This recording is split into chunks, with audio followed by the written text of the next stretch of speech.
Hello दोस्तों, कैसे हैं आप लोग। हमारी आज की कहानी का नाम है रिश्ते। दिनेश चंद्र जी की पत्नी कांति जी अपने छोटे बेटे की शादी को लेकर बहुत परेशान थी। कितनी सारी लड़कियों का फोटो देखा, लेकिन एक भी लड़की उन्हें अपने बेटे के लिए बहू के रूप में पसंद नहीं आ रही थी।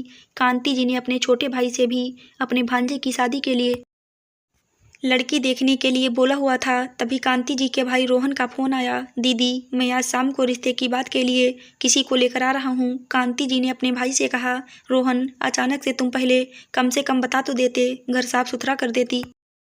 अब तो बड़ी बहू भी नहीं है, उसे भी स्कूल से आते 4 बज जाते हैं। रोहन ने कहा, कोई बात नहीं, हम शाम को इसलिए आ रहे हैं, शाम को घर पर सब मिल जाएंगे।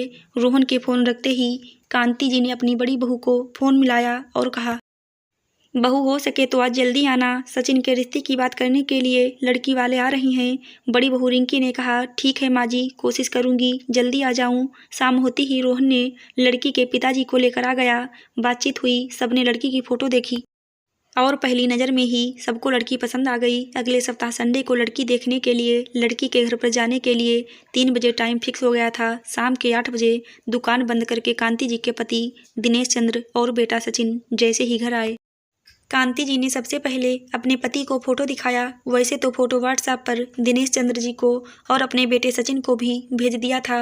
अपनी शादी की बात सुनकर सचिन बहुत गुस्से में था। सचिन घर आते ही बोला, मम्मी, आपने अपने मन से मेरी शादी कैसे तय कर दी?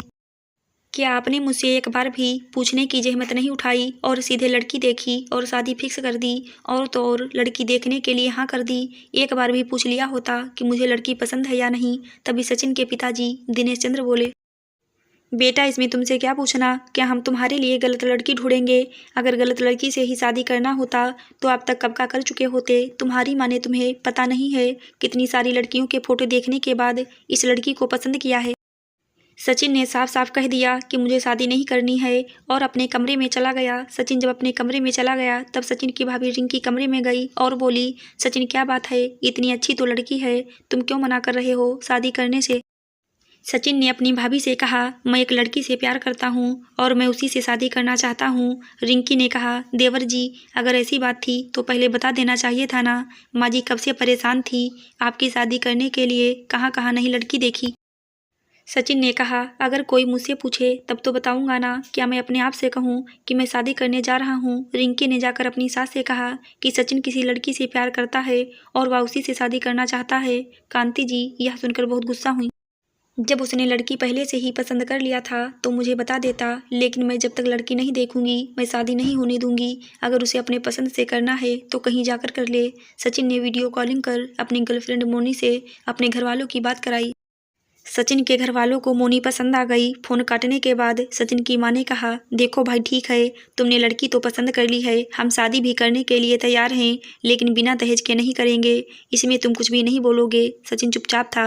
वह सोच रहा था कैसे भी करके शादी हो जाए। अगले दिन मोनी के पिताजी सचिन के घर पर शादी की बात करने के लिए आए। जब दहेज की बात आई तो मोनी के पिताजी ने दहेज देने से इनकार कर दिया, लेकिन सचिन के जिद के कारण सचिन के घर वालों को मोनी से शादी करनी पड़ी। अगले 6 महीने में ही सचिन और मोनी की शादी हो गई। मोनी अपने ससुराल में आ गई थी। घर में जब तक मेहमान थे तब तक तो मोनी से कोई कुछ भी नहीं कहता था। जैसे ही सारे मेहमान चले गए उसके अगले दिन ही मोनी की सास कांति जी मोनी के कमरे में गईं और जाकर बोली, बहू, सूरज कब का निकल चुका है, अब तक सोई रहोगी क्या? सुबह सुबह सबको चाय पीने की आदत है, आज तो देर से उठ गई। कल सुबह 6 बजे के पहले ही चाय बनाकर सबको दे देना। और हाँ, बड़ी बहू भी 8 बजे तक अपने स्कूल पढ़ाने चली जाती है, उसका भी नाश्ता 8 बजे तक बन जाना चाहिए। अभी तो मोनी के ठीक से मेहंदी के रंग भी नहीं छूटे थे। मोनी जो सुबह 6 बजे सोकर उठी थी, रात के 12 बज जाते थे, फिर भी उसके काम खत्म नहीं होते थे। इसी टेंशन में होती थी कल सुबह जल्दी उठना है, नहीं तो नींद भी नहीं खुलेगा। मोनी तो यह भूल ही गई थी कि उसकी नई नई शादी हुई है। कितने सपने सजोए थे शादी होने के बाद हनीमून के लिए शिमला जाएगी, लेकिन यहाँ तो जब से शादी हुई है इस घर से भी एक दिन बाहर नहीं निकली। शिमला तो जाने की दूर की बात है। कभी कभी तो वह सोच रही थी, इस घर में बहू के रूम में आई है या एक नौकरानी के रूम में। क्या लड़की की शादी इसलिए होती है कि वह अपने मायके से जाकर ससुराल की नौकरानी बन जाए? क्या क्या सपने सजोए थे मोनी ने। मोनी भी टीचर बनना चाहती थी। लेकिन उसे अब लग नहीं रहा था यहाँ रहकर पढ़ाई भी कर पाएगी, क्योंकि घर वालों के रंग ढंग देखकर तो यही लगता था। एक दिन तो रात में उसने अपने पति सचिन से कह दिया, सचिन ऐसा नहीं हो सकता है कि हम लोग किसी दूसरी जगह रेंट पर घर लेकर रहें। यहाँ तो मैं सुबह से शाम तक सिर्फ काम ही काम करती हूँ। सचिन ने कहा, तो फिर तुम क्या कहना चाहती हो? क्या तुम यह चाहती हो अपने माँ बाप से और भाई से अलग होकर कहीं और रहूँ? इस दुनिया की सारी औरतें तो यही सब करती हैं। ससुराल में एक लड़की क्या करती है? घर की देखभाल करती हैं। और फिर भाभी भी तो सुबह से शाम तक नौकरी करने जाती हैं और शाम के आने के बाद भी घर के काम में भी हाथ बटाती हैं। मोनी समझ गई थी कि अपने पति से भी कुछ कहना बेकार है। वह अपनी ज़िंदगी को अपनी नियत समझकर जीने लगी थी। आज सावन का पहला सोमवार था।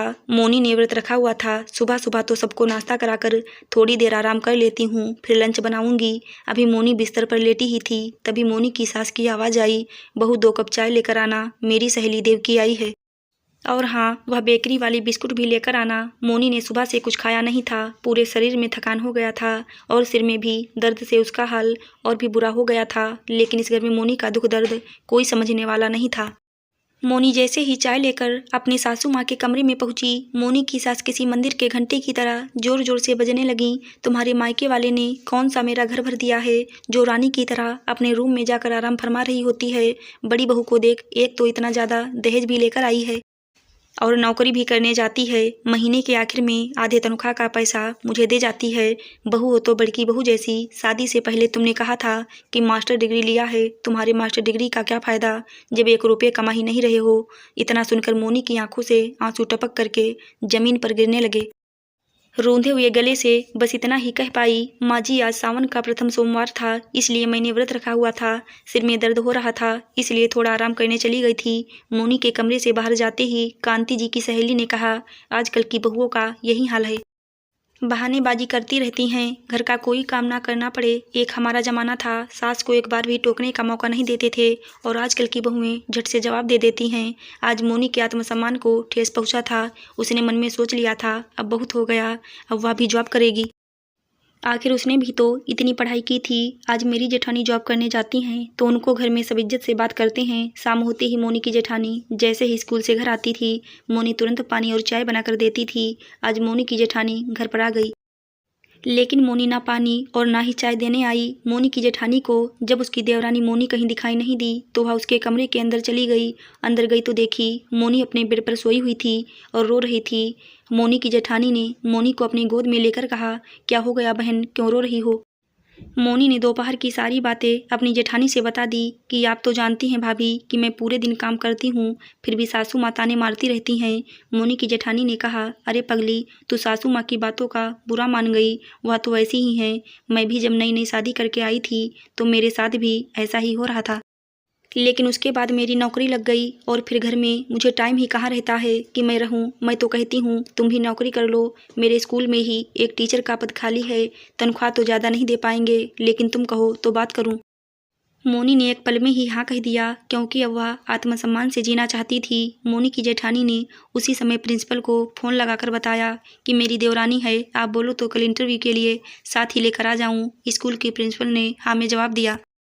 उसके बाद मोनी की जेठानी ने मोनी से कहा, मैं भी स्कूल के चक्कर में घर के कामों में तुम्हारा हाथ नहीं बटा पाती हूँ, क्योंकि अब एग्ज़ाम ख़त्म हुआ था तो घर आकर भी स्कूल के बच्चों के पेपर जांच करने होते हैं। तुम तो अपना बिल्कुल ही ख्याल नहीं रखती हो। शादी करके आई थी तो कितनी कोमल फूल की तरह लगती थी, अब तो ऐसी लगती हो जैसे इस गुलाब के पेड़ में सिर्फ कांटे ही कांटे बच गए हैं। तभी मोनी ने कहा, नहीं भाभी, ऐसी बात नहीं है, आज मैं व्रत हूँ इसलिए ही चेहरा ऐसा लग रहा है और सिर दुख रहा है। देखो भाई, अब कुछ खाओगी नहीं तो सिर तो दुखेगा ही ना।